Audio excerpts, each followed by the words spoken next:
Good evening and thanks for coming. I'm Christopher Hart, Chairman of the National Transportation Safety Board. Again, on behalf of the men and women of the NTSB, I want to extend our sincerest condolences to the families who lost loved ones and wish a speedy recovery to those who were injured. Today was our first full day of investigation. Our team was arriving throughout the day yesterday, so today was our first full day of investigative activity. So just to recount from the beginning, about 3:20 p.m. on Monday on Talley Road in Hamilton County, a 2008 Thomas-built school bus operated by Durham School Services for Hamilton County Schools with a 24-year-old driver and 37 student passengers from Woodmore Elementary School left the road going southbound on Talley Road. It departed the roadway first to the right, took out a mailbox, and then to the left where it took out a utility pole and crashed into a tree. So the information we're providing today is factual information. We have done no analysis of this information. We'll be gathering facts for some time before we start with the analysis. And so we have drawn no conclusions from it, and I will not be able to give any conclusions tonight. So here's what we've gathered since yesterday's update. We looked at the history of Talley Road. There have been no fatal crashes on Talley Road in the vicinity of the crash site within the past 3 years. There have been 9 crashes that involved injuries in that same time frame and 43 crashes that involved only property damage. In the course of looking at the history of Talley Road, we just ascertained that Talley Road was not on the designated route for that school bus. There are 3 video cameras mounted on the bus, one in the front facing back through the interior, one in the rear facing forward through the interior, and another one over the driver facing out the door.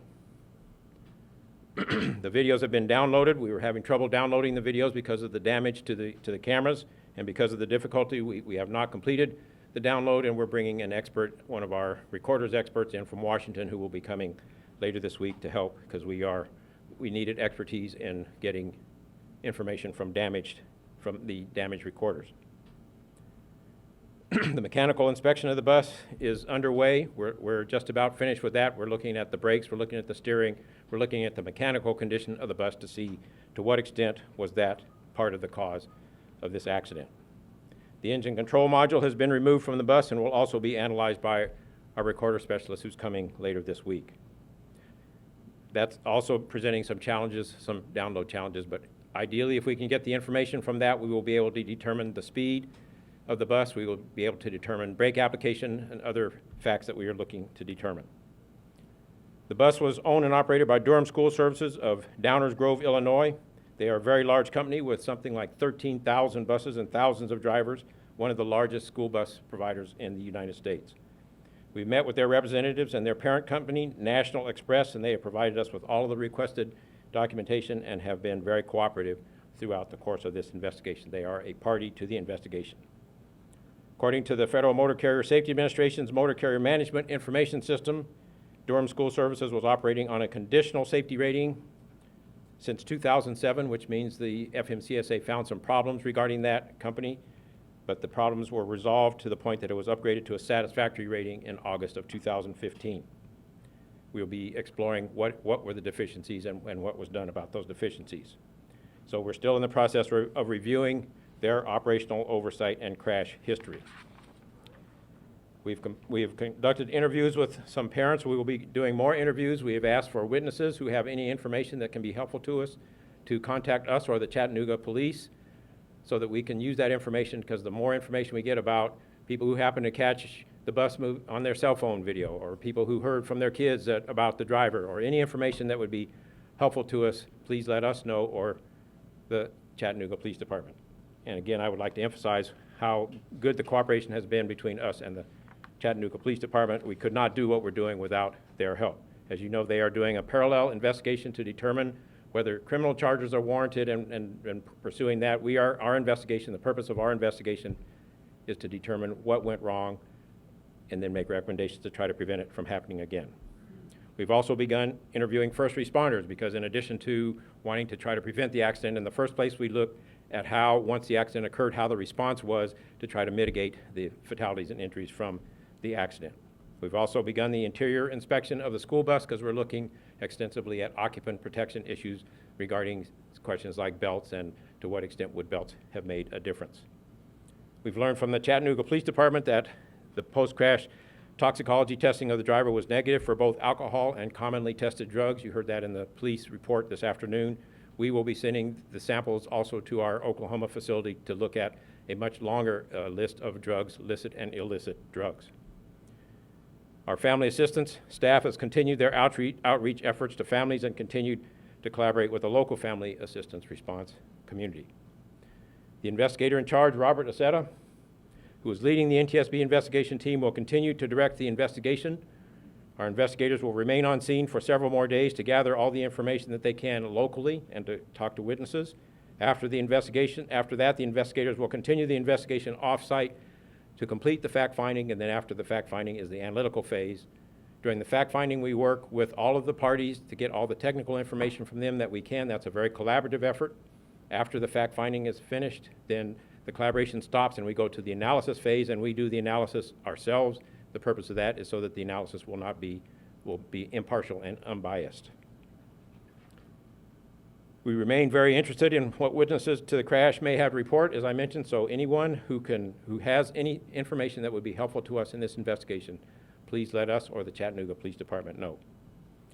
So that's my update for today. We don't have any plans for a subsequent media briefing, so this will be the last scheduled media briefing unless we get a different decision from our public affairs person based on the general situation, but it appears now that this will be our last media briefing, our last regularly scheduled media briefing. We will still be available for media questions at any time through Chris O'Neill. So at that point, I think I'm ready to take questions for either me or for the investigator in charge, Robert Aceta. Yes, please. You said you've been speaking with parents. There have been some reports that parents have complained about the bus driver driving unsafely in the past. Do you have anything to say about that? Have the parents told you anything about that? That's one of the things we're interviewing the parents about, is because we have heard those reports as well, so we're checking into that through these interviews. We're not going to release interview results piecemeal. We're going to complete our interview process before we characterize what we have found from the interviews. We never release interviews verbatim. We will release a characterization of it, and we will wait to do that until we get the full picture. Yes, please. Sarah Sidery with Channel 3 in Chattanooga. When you said that Tally Road was not on the designated route, is that because it was known as a dangerous road? We are investigating why it was not on the designated route and also why he was going away that was not on the designated route. We don't know the answer to that yet. Thank you for the question. Yes, please. Erica Lathan, Fox 17 Nashville. Do you have a better sense after looking at the crash scene of what happened, the sequence of events out there on Tally Road? The question is about the sequence of events. The best information I have about that is what I mentioned about going off the road to the right and taking out the mailbox first, and then going off the road to the left and taking out the utility pole and then crashing into the tree, and you've all seen the picture of it in its final resting point in the tree. So that to that extent, we do have a sequence of events. We don't have the speed, and that will be one of the things we are looking for. The downloads from the cameras, the engine module, we are looking for any information we can get to corroborate exactly what the speed was at the time, and in particular the speed at the time he left the road. Yes, please. Lauren St. Germain with Channel 9 in Chattanooga. And about 2.5 years ago in Anaheim, California, there was an accident, a school bus accident with intrusion, and the NTSB said that the 3-point belt helped save lives for the students who actually had them on. What does that say about this accident?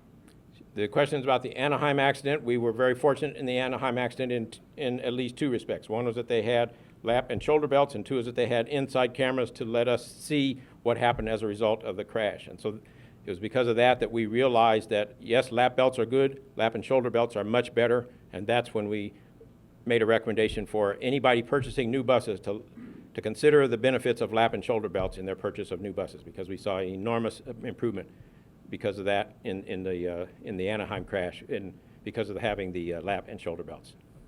Yes, please. Two-point question. Terry Sanderson, NBC News. Did I understand correctly that you said that this bus was not on the designated route? Does that mean it was not following the correct route that it should have been, and it was on a road that it should not have been if it was following the route that would be taking children home on?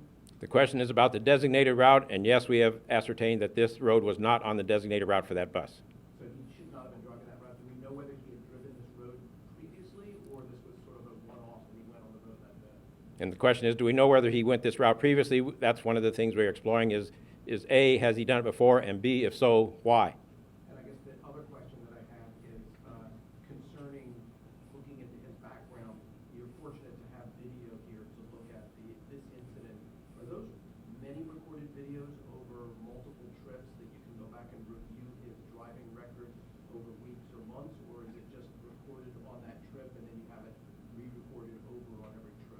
The question is how much was on the video recording? I don't know the answer to that yet, but the video is to us not only helpful as accident investigators, but we urge the operators to look at the video from time to ascertain, is this bus being operated in the way that we want it to be operated? Because it has tremendous operational significance that if you see things that are going wrong, then you can act on them before somebody gets hurt. So that's why the videos are so important to us.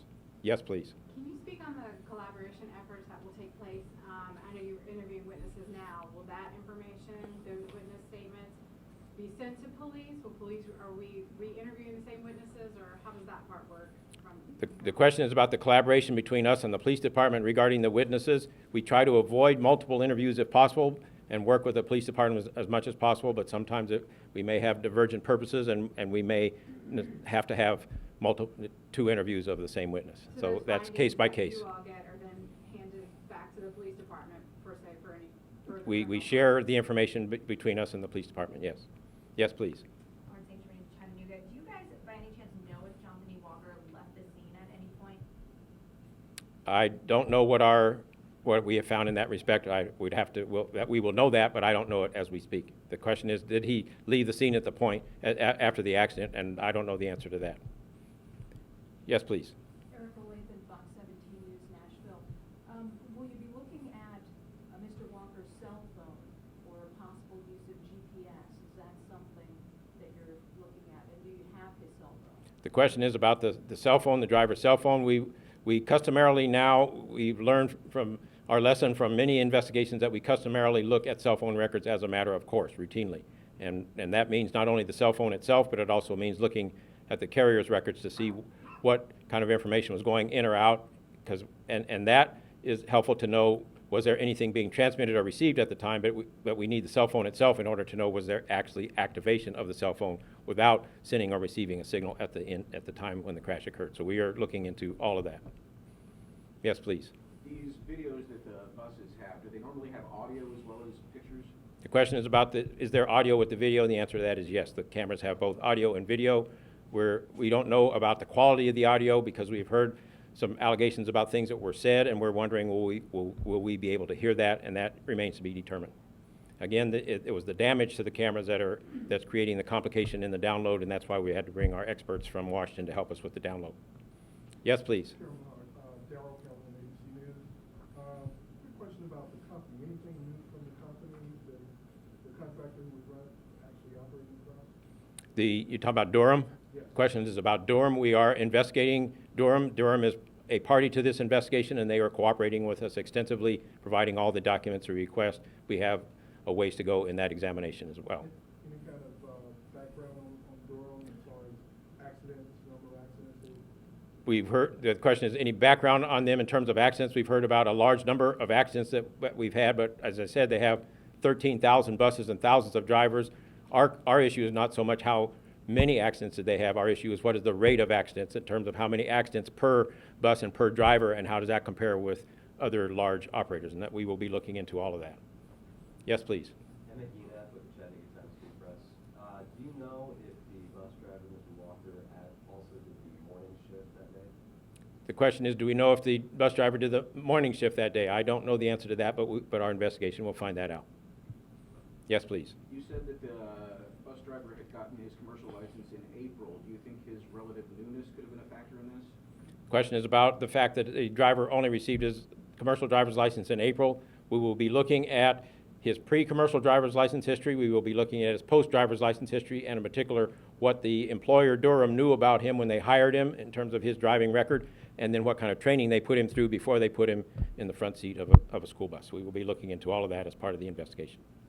Yes, please. Will you be looking into if Jonathan had another job that could have possibly created fatigue?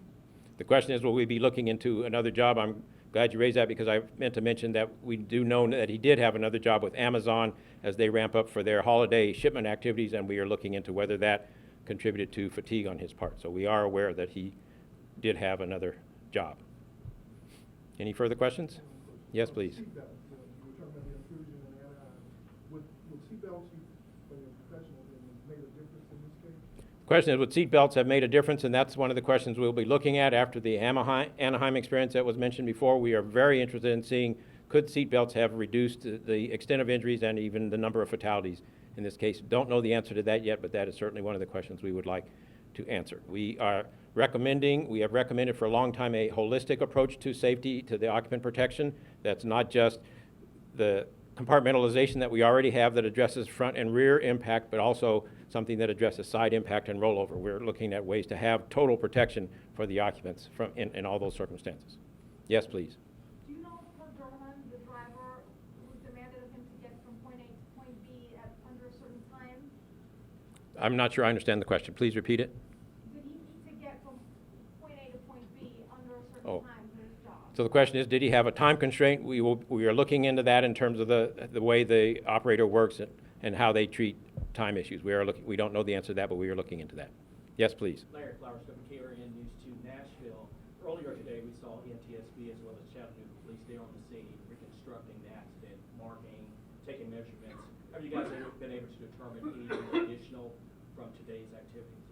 The question is, have we determined anything additional on scene? We're on scene for measurements of marks in the road and where things were relative to other things, where the marks in the road were relative to the mailbox that was taken out, where that is relative to the utility pole that was taken out. So we're doing all those measurements to try to get as precise a determination as possible of what was happening at the time, and in particular, what was the speed at the time when the bus left the road on both the right and left side.